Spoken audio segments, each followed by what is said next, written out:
Okay, so we've taken our AHD VR caddy out. This is the caddy. It's got a USB cable that connects on the back of the caddy. This cable goes down to twin USB, so there is two cables here giving it the power it needs, because typically USB ports are either 500 or 1000 milliamps. So what we need is to use a twin cable. That gives enough power to power the hard drive. Green light shows that we're active.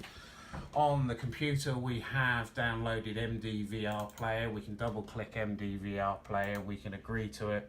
What it will do is it will open, and then we've got some dates to choose from. We can do search and vehicle, and we can search all the files that exist.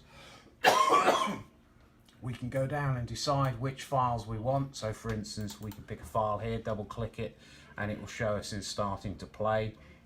We can choose the options here, 4 window or 9 window. We've got sound on and off. We've got a equalizer in effect for the sound. We can open the G sensor, which opens the G sensor information. We'll give you that information. Excuse me. We've got our map, so we can open up Google Maps, and on this side it will show you where we are in location. We can choose our screen format size, full screen or not so full screen, escape to get you out of that. This shows your display scale, 4:3 and 16:9 and automatic. Snapshots, so if we click on this we can save a snapshot of what's on there, and we can save that to wherever we want on the desktop.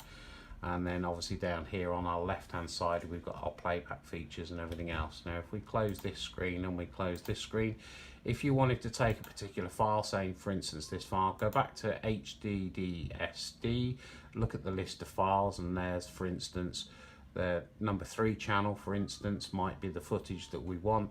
If you click on backup file on the bottom, we get a choice here where we want to save it, a new folder and everything else. The important part of this is if you want it playable on other machines other than the software, you need to click on this box and save it as an AVI file. Obviously give it a name, so we could call it test, and then we choose where we want to save it. So we might want to save it onto the local disk, desktop or whatever else. So if we save it onto the desktop at the moment, we save it as test. Let's just call it 1, 2, 3, 4 to definitely make sure, and we save that. What it's going to do is it's going to save the file, and when it's finished saving the file, hopefully I'll find a file on my desktop. So it's file saved, and down there on the bottom is test 1, 2, 3. So if we pull that one up, if we double click that now, it will open in the likes of VLC player, and then we should get that footage back. At the moment it's opening. I haven't configured this, but there you go. So this is now playing, and you can then play that video file on any computer.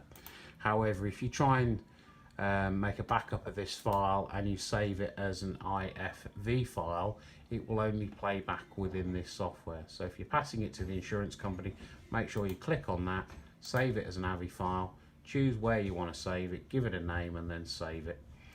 You'll find here that this will save it as date and time formats and everything else. You can obviously choose what you want to do on there. So as I say, if you want to play a file, double click a file, it'll open up all 4 cameras synchronized together. You can obviously then play them back how you want. You can choose around computer events and everything else. So as simple as that. And then when you're finished, obviously unplug the caddy, put the caddy back into the DVR and start again.